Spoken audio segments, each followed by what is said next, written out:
Istanbul की किसी भी प्रॉपर्टी में तुम्हारी फैमिली नहीं है।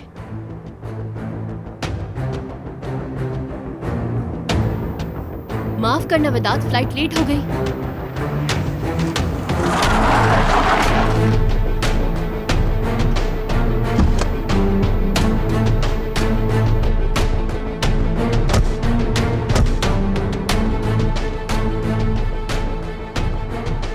नफीस की हालत खराब दिख रही है,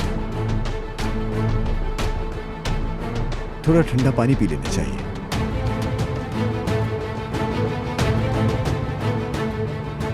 छोड़ो, कोई बात नहीं, जब फैसला आ जाएगा तो ईद को लेने के बाद पी लेगी।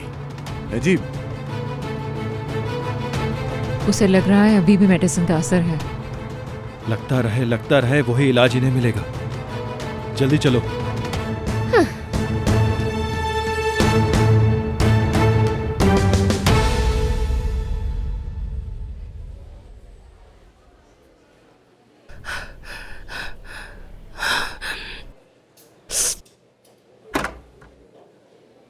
वेदांत साहब और उनके वकील गवाही के लिए हाजिर हो जाए। मुद्दई नफीस साहिबा और उनके वकील भी तशरीफ ले आए। दुआ करना।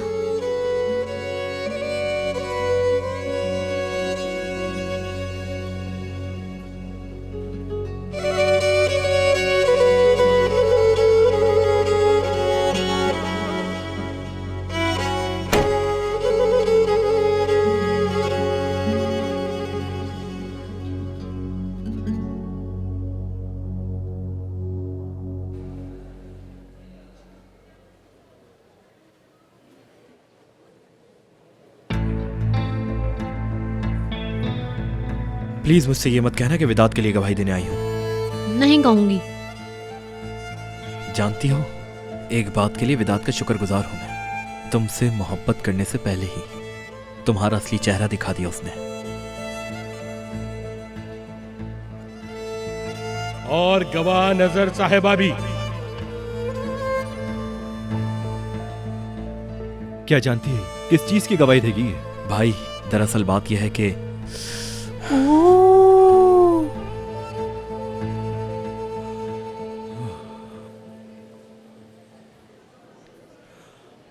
अम्मी, अब आप मुझे ये मत कहना कि आप वेदांत की गवाह बनकर आई हैं।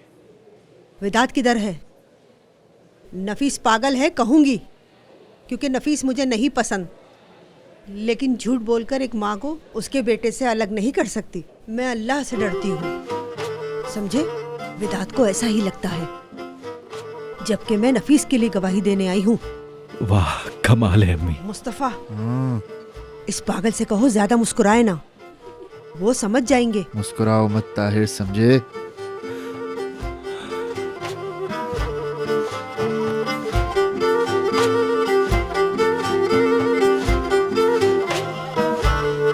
चलो चलो।